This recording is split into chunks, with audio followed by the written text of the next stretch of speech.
नमस्कार, बहुत स्वागत है आपका जी दिल्ली एनसीआर हरियाणा देख रहे हैं आप। मैं हूं आपके साथ दीपिका ओझा और लेकर हाजिर हूं दिल्ली दिल से का एक और नया एपिसोड। आज दिल्ली दिल से में एक ऐसी जगह की आपको सैर कराने वाली हूं मैं, जहां दिल्ली वासी एक बार अपनी लाइफ टाइम में ज़रूर आते हैं और अगर देश के किसी भी कोने से कोई दिल्ली घूमने आता है तो इस जगह पर ज़रूर आता है। कौन सी वो जगह है, चलिए आपको बताते हैं। तो ये है दिल्ली का जूलॉजिकल पार्क, जिसे पहले दिल्ली ज़ू के नाम से जाना जाता था, लेकिन समय बदला और इसकी पहचान बदली, जिसे जूलॉजिकल पार्क के नाम से आज जाना जाता है। यहाँ आपको जानवरों की अलग अलग किस्म की प्रजातियाँ देखने को मिलेगी। न सिर्फ जानवर, बल्कि यहाँ पर आपको प्रकृति से जुड़ने का एक अलग मौका भी मिलेगा, क्योंकि यहाँ पर पेड़ों की भी आपको अलग अलग वैरायटी देखने को मिलने वाली है। ये सिर्फ एक ऐसी जगह नहीं है जहाँ पर आप जानवरों और पेड़ों को महसूस कर पाएँ, बल्कि इसके अलावा प्रकृति से जुड़ने वाली ये एक ऐसी जगह है जहां पर आपको आने के बाद एक अलग ही एहसास होने वाला है। आज हम आपको ले चलते हैं दिल्ली के दिल में बसे नेशनल जूलॉजिकल पार्क यानी दिल्ली चिड़ियाघर की खूबसूरत दुनिया में। ये 176 एकड़ में फैला विशाल पार्क 1 नवंबर 1959 को तत्कालीन केंद्रीय कृषि मंत्री पंजाब राव देशमुख द्वारा औपचारिक रूप से उद्घाटित किया गया था। शुरू में इसे दिल्ली जू के नाम से जाना जाता था। 1992 में Indian board of wild life की पहल पर इंदिरा गांधी सहित एक कमेटी ने पुराना किला और हुमायूं टोम्ब के बीच ये जगह चुनी। 1982 में इसे नेशनल जूलॉजिकल पार्क का दर्जा मिला, ताकि ये पूरे देश के लिए एक मॉडल जू बन सके। आज के इस एपिसोड में हम आपको पूरा कैंपस दिखाएंगे, तो हो जाइए तैयार, क्योंकि अब शुरू होता है दिल्ली चिड़ियाघर का दिल से सफर। लाल किला, और चाहे हम पुराना किला या फिर इस तरह की जूलॉजिकल पार्क या फिर इंडिया गेट, इस तरह की ये ऐतिहासिक इमारत हैं जहां पर कोई भी व्यक्ति अगर दिल्ली घूमने आता है तो ज़रूर आता है। और उन्हीं में से एक है ये नेशनल जूलॉजिकल पार्क, जिसकी दीवारें पुराने किले से सटती हैं और बहुत ही खास है ये। अपने आप में एक लंबे एरिया में बसा हुआ ये पूरा जूलॉजिकल पार्क, यहाँ क्या कुछ खास है और क्या कुछ आपके लिए है, बिना देर किए चलिए इस सफ़र को शुरू करते हैं और इस जूलॉजिकल पार्क से जुड़ी हुई एक एक छोटी से छोटी जानकारियाँ और झलकियाँ आपको दिखाते हैं। अब चलते हैं मुख्य एंट्री की तरफ, जहां से आपका सफर असल में शुरू होता है। दिल्ली चिड़ियाघर की एंट्री गेट बेहद खास और भव्य है। जैसे ही आप मुख्य द्वार से अंदर कदम रखते हैं, पुराना किला की 16वीं सदी की प्राचीन दीवारें आपको अपने आगोश में ले लेती हैं। पूरे 176 एकड़ का कैंपस हरे भरे पेड़ों, फूलों की क्यारियों, छोटी छोटी झीलों और आरामदायक वॉकवे से भरा पड़ा है। एंट्री एरिया पर आपको तुरंत शांत और तरोताजा करने वाला माहौल महसूस होता है। हर जगह क्यूआर कोड वाले सूचना पटक लगे हैं, जो हर जानवर, पेड़ और पक्षी की विस्तृत जानकारी देते हैं। ये जगह सिर्फ घूमने की नहीं, बल्कि बच्चों को पर्यावरण और वन्य जीव संरक्षण के बारे में जागरूक करने की भी है। फोटोग्राफी के लिए यहाँ कई परफेक्ट स्पॉट्स हैं। तो यहाँ से शुरू होती है नेशनल जूलॉजिकल पार्क की एंट्री। ये गेट देख पा रहे हैं आप, यहाँ से गाड़ियाँ अंदर एंटर करती हैं एक साइड से और दूसरे साइड एग्जिट के लिए है, और यहीं से पैदल का रास्ता भी है। आगे जाकर आप अपनी गाड़ियों को पार्किंग में लगा सकते हैं। इसके अलावा आप देखेंगे यहाँ पर फूड कोर्ट है, जहाँ पर आपको हर तरह की खाने पीने की चीज़ें, स्नैक्स से लेकर फास्ट फूड, चाइनीज़ आइटम, सारी चीज़ें यहाँ आपको मिल जाएंगी। यानी कि एंट्री में ही आप अपनी पेट पूजा कर सकते हैं और उसके बाद फिर जो सफ़र है उसे आगे बढ़ा सकते हैं। इसके अलावा पहले एक बार मैं आपको भीड़ दिखाऊंगी। यहाँ देखिए, अब जो सुबह से ही जैसे ही ये जूलॉजिकल पार्क शुरू होता है तो यहाँ पर भीड़ लगनी शुरू हो जाती है, और उसके बाद थोड़ी दूर में जब आप चलेंगे तो आपको मिलेगा टिकट काउंटर, जहाँ से आप यहाँ के लिए टिकट ले सकते हैं और टिकट की बुकिंग करा सकते हैं। ऑनलाइन बुकिंग कराई यहाँ पर जाती है, और इसके अलावा क्लॉक रूम की सुविधा भी यहाँ पर उपलब्ध है। तो वो जो आप काउंटर देख पाएंगे वो काउंटर है क्लॉक रूम का, जहाँ पर आप अपने ज़रूरी सामान जो कि अंदर एंटर नहीं कर सकते हैं, वहाँ आप अपना सामान जमा करा सकते हैं। हालांकि यहाँ पर आपको थोड़ी लाइन ज़रूर देखने को मिल सकती है, क्योंकि बहुत से लोग ऐसे जो लाइन में लगते हैं और अपना जो कीमती सामान है उसे क्लॉक रूम में जमा कराते हैं। टिकट बुकिंग अब पहले से कहीं ज्यादा आसान हो गई है। जानिए कैसे। ये सिस्टम कतार कम करने और बेहतर विजिटर मैनेजमेंट के लिए बनाया गया है। तो जैसे कि हमने आपको बताया कि यहाँ पर जो एंट्री होती है वो उसके लिए आपको टिकट लेना पड़ता है, लेकिन टिकट ऑनलाइन होता है। ऑनलाइन यहाँ या तो आप वेबसाइट से कर सकते हैं या फिर यहाँ आने के बाद जो इस तरह का बोर्ड लगा हुआ है उस क्यूआर कोड को स्कैन करके, सारे स्टेप्स भी लिखे हुए हैं, हिंदी में भी लिखा हुआ है, इंग्लिश में लिखा हुआ है। आपको क्यूआर कोड स्कैन करना है, अपनी डिटेल एंटर करनी है। डिटेल एंटर करने के बाद आपको जैसे ही चीज़ें बुक हो जाती हैं पेमेंट के लिए, और पेमेंट करने के बाद आपका टिकट बुक हो जाएगा और उसके बाद आप एंट्री ले सकते हैं। यहाँ पर देखिए इतनी सारी भीड़ आप देख पा रहे होंगे, ये वो लोग हैं जिन्होंने ऑनलाइन टिकट वेबसाइट से ना बुक करके यहाँ आने के बाद यहाँ लाइन में लगे हुए हैं और क्यूआर कोड को स्कैन करने के बाद अपना टिकट बुक कर रहे हैं और इसी के बाद फिर लोगों की एंट्री होगी। अब जानते हैं आने वाले लोग क्या महसूस कर रहे हैं। वीकेंड पर दिल्ली चिड़ियाघर में परिवार, बच्चों के स्कूल ग्रुप, कपल्स और बाहर से टूरिस्ट की भारी भीड़ होती है। हर कोई यहां आने के बाद खुशी और उत्साह से भर जाता है। तो देखिए जूलॉजिकल पार्क आना, यहाँ पर ज़्यादातर जो लोग दिल्ली में रहते हैं उनकी चेकलिस्ट में रहता है कि एक बार तो ज़रूर आना है। यहाँ कुछ लोग मेरे साथ हैं, इनसे बातचीत करते हैं, इन लोगों के चेहरे काफ़ी खुश हैं। बच्चे जो होते हैं उनमें ख़ास तौर पर बहुत एक्साइटमेंट होती है ज़ू जाने की, तो समझते हैं कितनी एक्साइटमेंट के साथ यहाँ आए हैं। कितनी एक्साइटमेंट है? बहुत एक्साइटमेंट है। हम अभी कम से कम अपनी लाइफ में तीसरी या चौथी बार आए हैं ज़ू। अभी तक मैं 14 इयर्स का हूँ और अभी तक मैं तीसरी चौथी बार आया हूँ ज़ू। क्या क्या देखना है आप? हम यहाँ पे क्रोकोडाइल, घड़ियाल, चीता और बहुत सारे एनिमल्स होते हैं। पिछली बार हम लोग रेप्टाइल हाउस देखना मतलब पहले बंद था, लेकिन हमने गूगल पे चेक किया है तो वो इस बार खुला है, तो हम इस बार वहाँ पे जरूर जाएंगे। तो बहुत एक्साइटमेंट हो रही होगी फिर तो, है ना? हाँ। बच्चे कितने एक्साइटेड हैं और उनकी एक्साइटमेंट को देखते हुए कब प्लान बनाया आपने कि यहाँ आना ही आना है? मैम बच्चे तो हर बार वेकेशंस में रेडी ही रहते हैं कि हमें ज़ू लेकर जाइए, क्योंकि इतना बड़ा है ये ज़ू कि कुछ ना कुछ मिस हो ही जाता है। तो इसलिए बच्चों का हर बार वेकेशन में मन होता है कि हम मम्मा हमें ज़ू लेकर चलो। तो मैंने भी सोचा कि चलो बच्चों की छुट्टियां हैं तो क्यों ना बच्चों के साथ एंजॉय किया जाए, इसलिए हमने ज़ू आने का डिसाइड। मैं यहाँ पे बहुत सारे एनिमल देखने आई हूँ, जैसे कि क्रोकोडाइल, फिर लायन, हिप्पोपोटामस, एंड मैं यहाँ पे पहली बार आई हूँ। अच्छा, फर्स्ट टाइम आए हो? तो कहाँ से पता चला कि यहाँ पर ज़ू है? मेरे पापा के दोस्त गए थे तो वहाँ से पता चला। अच्छा, तो बहुत एक्साइटेड हो गए फिर तो? हाँ। ये बच्चों के चेहरों की खुशी आप देख सकते हैं, ये मुस्कुराते हुए चेहरे आपको बता रहे हैं कि ये कितने एक्साइटेड है ज़ू आने के लिए। और इसी तरह की जो तस्वीरें हैं और लोगों का एक्सपीरियंस हम आपको आगे भी दिखाते रहेंगे। अब चलिए क्लॉक टावर और मेन एंट्री गेट के पास। मेन एंट्री गेट पर लगा बड़ा क्लॉक टावर समय बताने के साथ साथ पूरे कैंपस का शानदार स्वागत भी करता है। ये गेट ही पूरे 176 एकड़ के पार्क का मुख्य प्रवेश द्वार है। तो ये है क्लोक रूम, यानी कि अमानती कक्ष जिसे हिंदी में कहते हैं, और यहाँ पर आप अपने ज़रूरी सामान रख सकते हैं, जिसके लिए सिर्फ आपको 5 रुपये देने होंगे। लेकिन यहाँ पर देखिए जो बोर्ड लगा हुआ है इसमें साफ तौर पर लिखा है कि मोबाइल, कैमरे या फिर आपका कीमती सामान जैसे कि किसी भी तरह के गहने वगैरह नहीं रखे जाएंगे। यहाँ आप अपने नॉर्मल बैग्स रख सकते हैं, हेलमेट रख सकते हैं, जिसके लिए आपको सिर्फ 5 रुपये देने होंगे। सुबह 9 बजे से लेकर 6 बजे तक का टाइमिंग होता है। अगर आपको जो यहाँ पर कूपन टोकन दिया जाता है वो खो जाता है तो इसमें आपको अपनी जो आइडेंटिफिकेशन है उसे इस्टेब्लिश करना पड़ेगा। तो यहाँ देखिए लाइन भी लगती है, ये लाइन लगाने के लिए ये जगह बनाई हुई है। यहाँ पर क्लोक रूम में जाकर लोग अपना सामान जमा कर सकते हैं। इसके बाद देखिए एंट्री का प्रोसेस होता है वो आप देख सकते हैं गेट नंबर 2 है, जहाँ से आपने जो ऑनलाइन टिकट लिया है उस ऑनलाइन टिकट को दिखाने के बाद आप ज़ू के अंदर एंटर कर सकते हैं। तो देखिए पूरा प्रोसेस बहुत ही आसान है। आपको ज़ू के अंदर आना है, या तो आप पहले ही ऑनलाइन टिकट कर लीजिए या फिर यहाँ आने के बाद आप क्यूआर से स्कैन करते हैं, आपको 80 रुपये देने होंगे और आपका टिकट बुक हो जाएगा। और उसके बाद अगर आपके पास सामान है तो आपको यहाँ पर क्लोक रूम में आना है, अपना सामान देना है महज 5 रुपये में, और उसके बाद आपको लाइन में लगकर ज़ू के अंदर एंट्री कर लेनी है।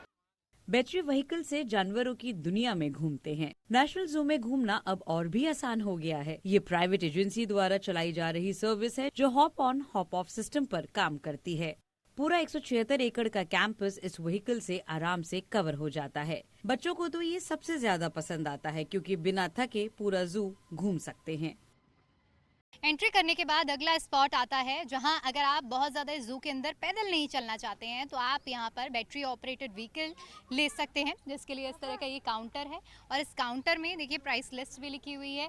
कि अगर बच्चों के लिए अगर आप बैटरी व्हीकल में टिकट लेना चाहते हैं तो इसमें आपको 48 रुपीज़ देने पड़ेंगे, बड़ों के लिए आपको 85 रुपये देने पड़ेंगे। यहाँ पर ये आप अमाउंट पे करते हैं, उस अमाउंट को पे करने के बाद आप इस तरह के बैटरी ऑपरेटेड व्हीकल में जा सकते हैं। जैसे ही आप यहाँ पर टिकट लेते हैं तो टिकट लेने के बाद आपको मिलेगा एक बैंड, क्योंकि हमने भी इसको बुक करवाया है तो अब हम भी वो बैंड लगवाएंगे और इस बैंड के बाद ही यहाँ से अंदर हमारी एंट्री होगी।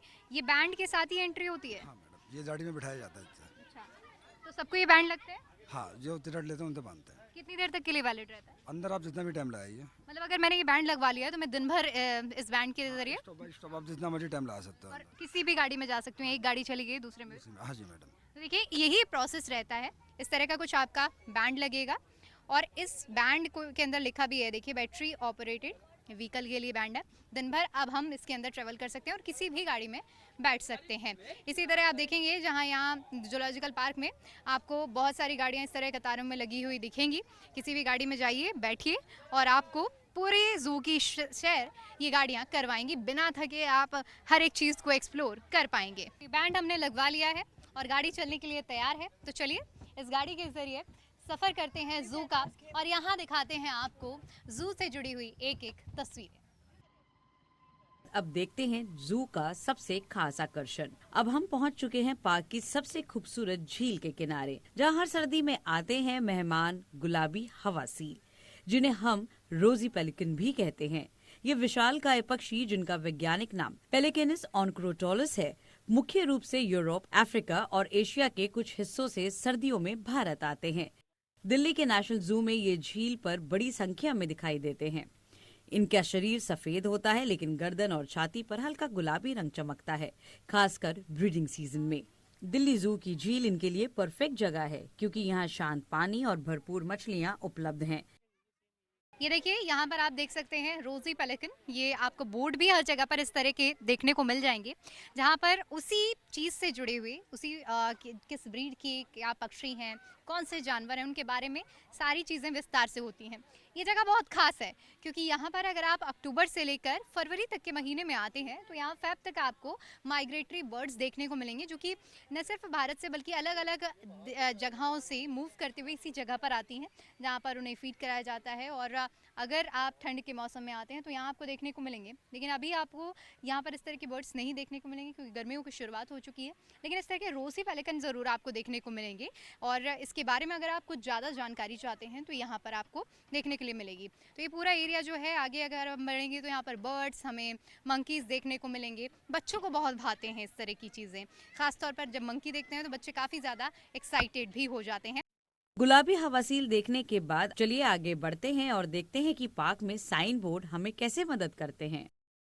सबसे अच्छी बात इस जू की ये रहने वाली है कि यहाँ पर आकर आपको बहुत ज़्यादा दिक्कत नहीं होगी चीज़ों को ढूंढने के लिए। बहुत ही साफ़ सुथरा यहाँ पर आपको पूरा एनवायरनमेंट मिलेगा, प्रकृति से जुड़ने का मौका मिलेगा और साथ ही साथ, क्योंकि मैंने शुरू में ही जिक्र किया कि आपको परेशान नहीं होना होगा कि कौन सी चीज़ कहाँ है, क्योंकि यहाँ पर आपको इस तरह के साइन बोर्ड्स मिलेंगे जिसके बारे में साफ साफ लिखा होगा कि आप आगे जाते हैं अगर और जिस डायरेक्शन में जाते हैं तो आपको क्या देखने को मिलेगा। शेर, पूंछ बंदर, गौर, चीतल हिरण, भारतीय गेंडा, इसके अलावा रंग बिरंगे पक्षी, रेप्टाइल्स यहाँ पर आपको देखने को मिलेंगे।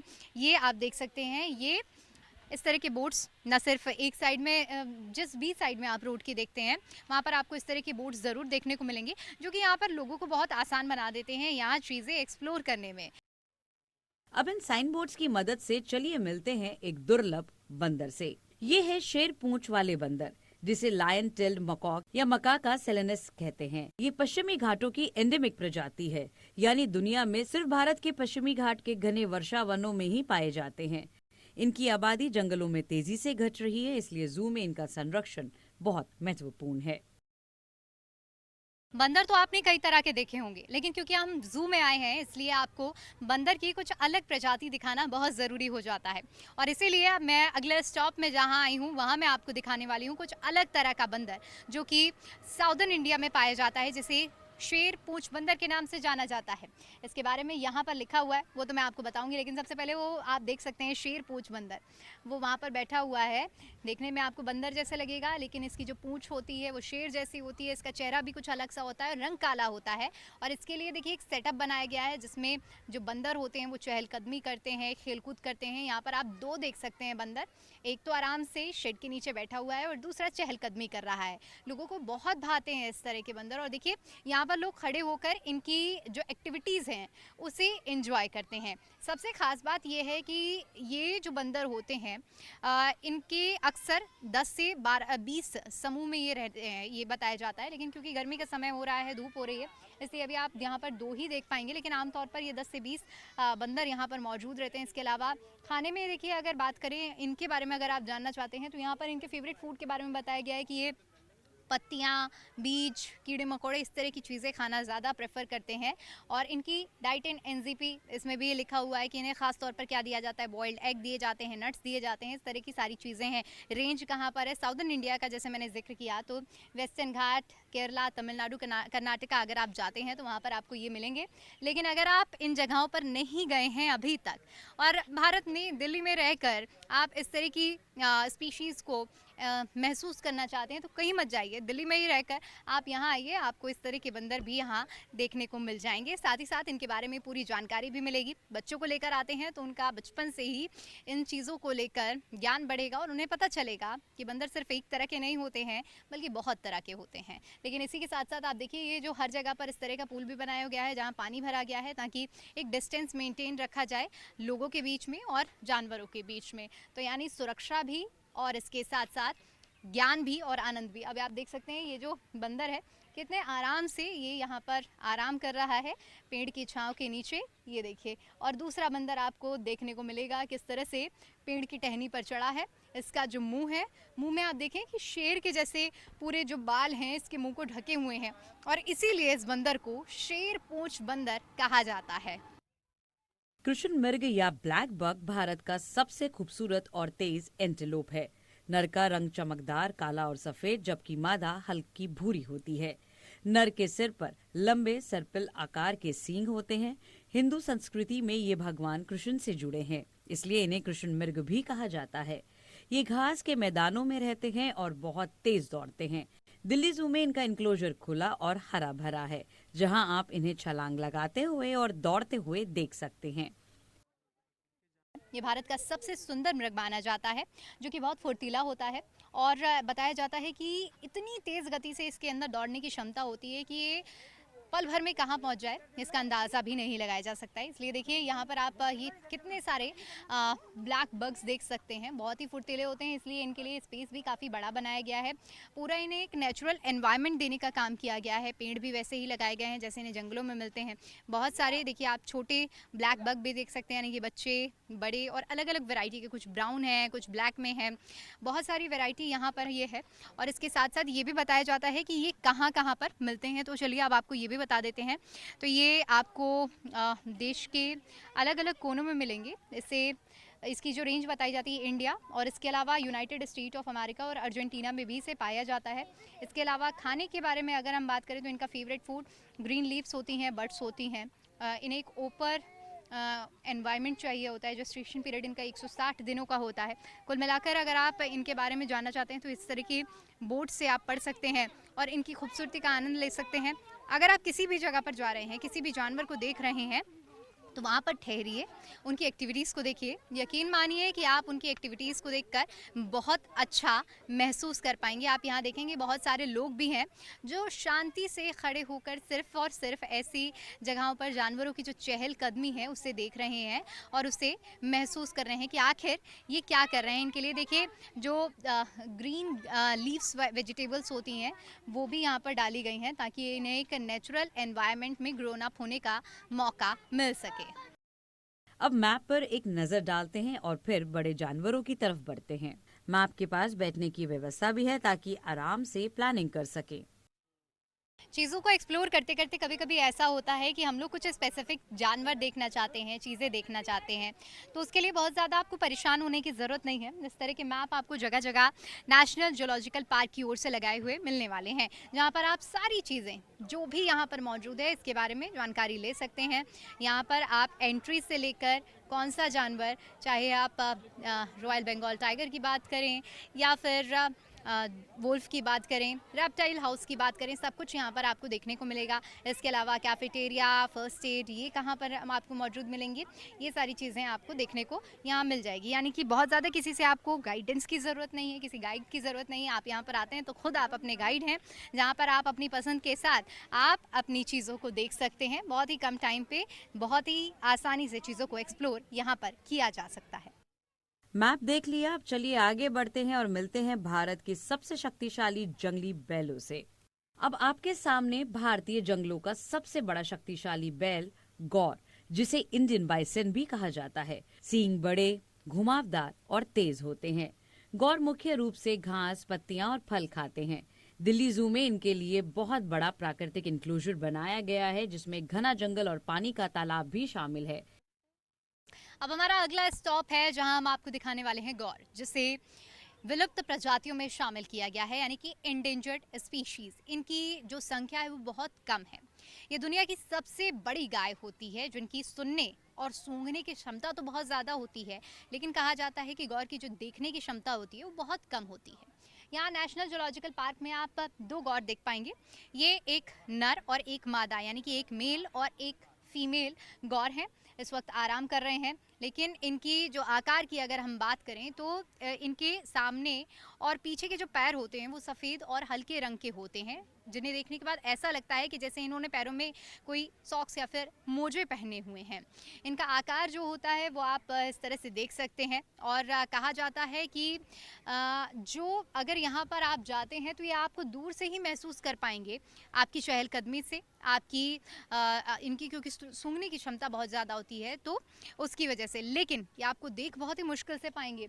इतनी दूरी से इनकी विजिबिलिटी काफ़ी कम होती है। ये देखिए पूरा एरिया जो है यहाँ पर आप देख सकते हैं, जहाँ पर ये 2 गौर चहलकदमी करते हैं और यहाँ पर अपना पूरा समय व्यतीत करते हैं। यहाँ पर जोलॉजिकल पार्क में इनके लिए खाने की जो नेचुरल चीज़ें होती हैं वो भी इन्हें उपलब्ध कराई जाती हैं और एक शांतिपूर्ण एनवायरनमेंट में यहाँ पर रहते हैं। क्योंकि ये एंडेंजर्ड स्पीशीज़ है, इसलिए ये बहुत ही कम देखने को मिलती है और इसीलिए इसे बहुत ही खूबसूरती के साथ लोग यहाँ पर आते हैं, कैप्चर करते हैं और देखते हैं।